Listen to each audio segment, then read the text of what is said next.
I think we can look at centers-related work with several different perspectives.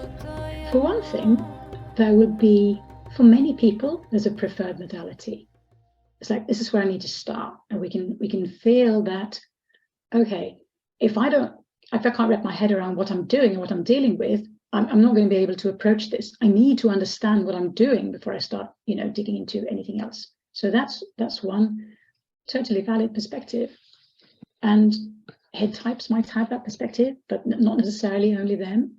For somebody else, it might be that I need to feel that I am being mirrored emotionally before I can start looking at anything that's, instinctual or wants, or even discuss it, and, looking at thoughts I have about it or beliefs I have about it. I need to do this feeling stuff first. And for obviously yet others, it's going to be that, oh, no, I need to be in the body. I need to be here. I need to maybe start doing body work. Maybe I want to go to somebody just touching me and doing that kind of work first before I can consider any of the others. And it might not be that black and white, but for some people it is. I would just feel this is my way. And I can often, when I talk about the centers, I write usually about the centers, and possibly in Facebook groups and in different threads, I might say that this would be a good approach, blah, blah, blah, when somebody's asking a question, and somebody else comes in and says, well, for you're an 8, you're going to suggest starting with the body, but for me as a 7, or a 5 or a 6 or whatever, or a 2, but people have ideas that it's like playing favorites with the centers, and to some extent we do play favorites with the centers, and to some extent we all need to be grounded for any emotional work to have or to lead anywhere productive, and we all need to have some connection with our hearts and our gut for our thinking to be valid, and not just unconsciously processing the stuff from these other 2 centers. So some of that will be the same for everyone, because it's just how we're wired as human beings. So there are very many different planes to look at things here. But so if the first is our preferred modality, the second perspective we can use looking at our work with the centers is obviously our missing modality. I mean, ultimately we need all 3, but maybe we have a quite strong resistance to one in particular. And I think many secondary types will recognize this, in that it sort of tallies with the scrambling of the centers. If you're an 8, if you're an lower average 8, the suggestion to just sit, what are you feeling? You just go, it's not, what the fuck do you care? It's like, that's personal, get out. I mean, there are so many, because why? That can't give me what I need. I need to strategize, and I need to oomph my way through this, whatever this might be. So that would be the possible perspective of the 8. And unless the 8 had a really different background with lots of like heart awareness coming into play as a normal thing, then it's likely that the heart might be the least preferred, or least looked to faculty. And we might have the 2 thinking that, why silent sitting, like meditation, asking myself this, that, or the other, how will that help anybody? How will that get me the love and appreciation or whatever that I need?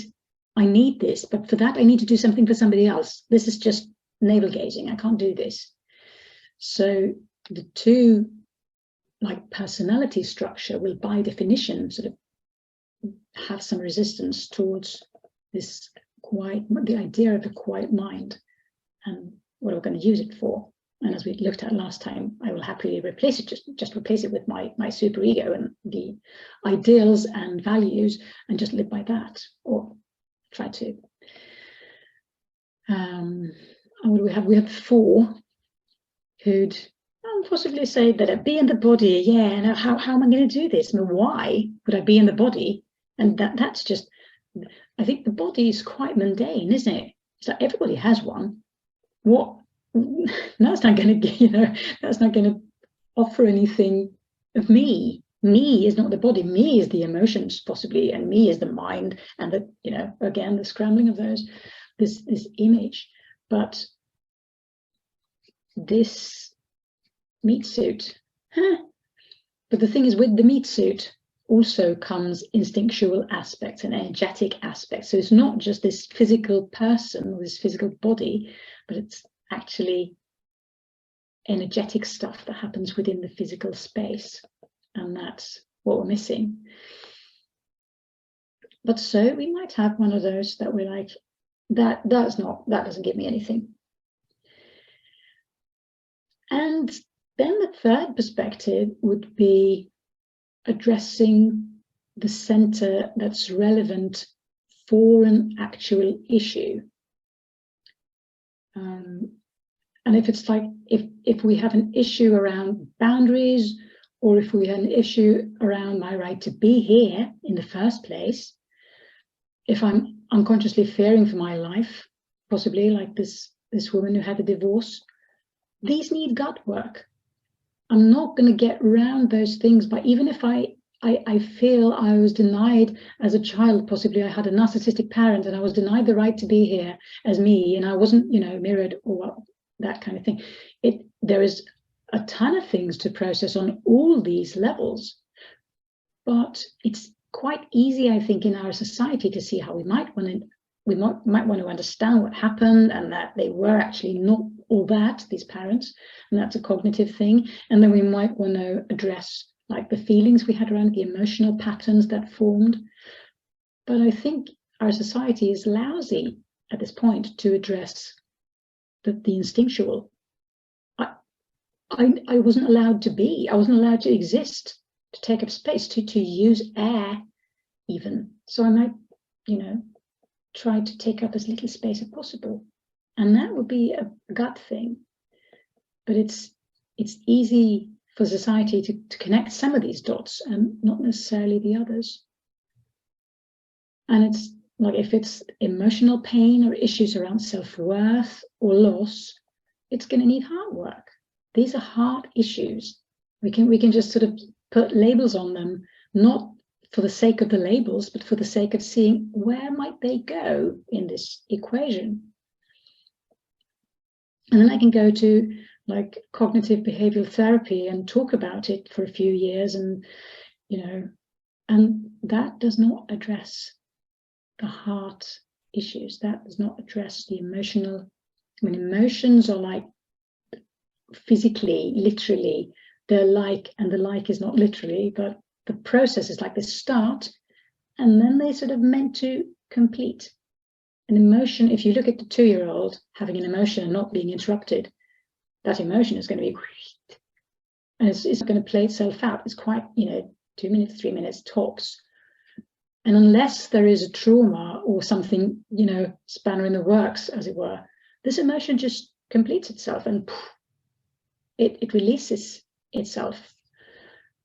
But if we have all these little half or 3/4 circles that were never quite finished because we were cut off, we were sent to our room, we weren't mirrored the way we would have needed to be mirrored at that point to be able to complete this circle, then they stay somewhere in the body. And nowadays we can see in science that this is an actual fact. We have peptides locked or is encapsulated in the body somewhere because of old things. So we can sometimes release those in therapy and have like experiences from when we were 3 years old. And it's not that maybe we knew about them all the time. It's not that we forgot them and I'll come back.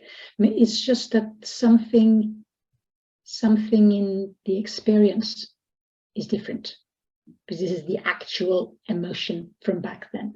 I don't know if you've noticed, but even tears taste different depending on what you're crying over and how and in what context. This is just, I think if science were to investigate all these substances being released, they would find so much interesting stuff, but it's not quite there yet.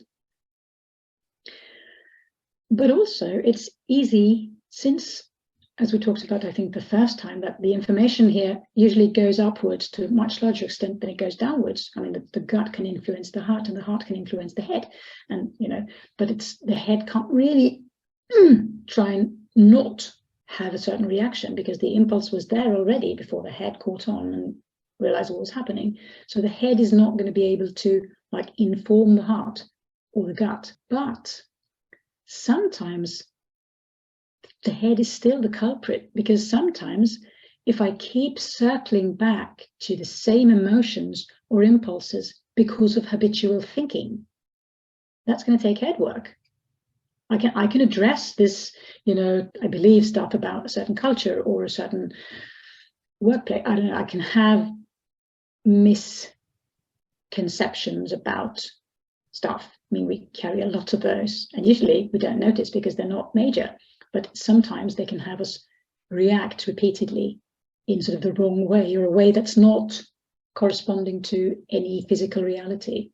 And it's hard to address that without also addressing this idea that we believe in. So it's not like any of these centers is not needed for inner work. We need all three of them.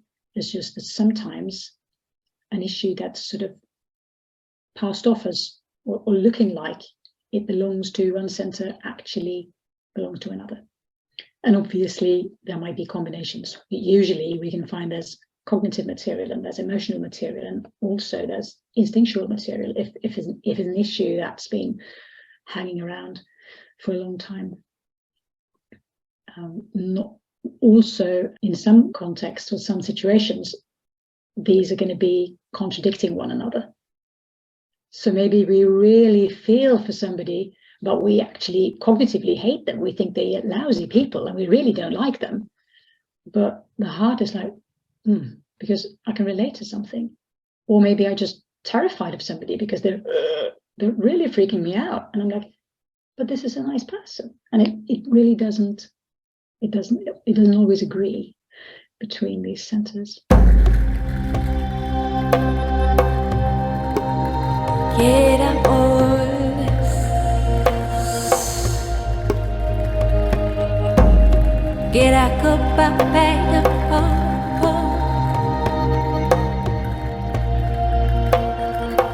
Se da cama e acelera tutto amor.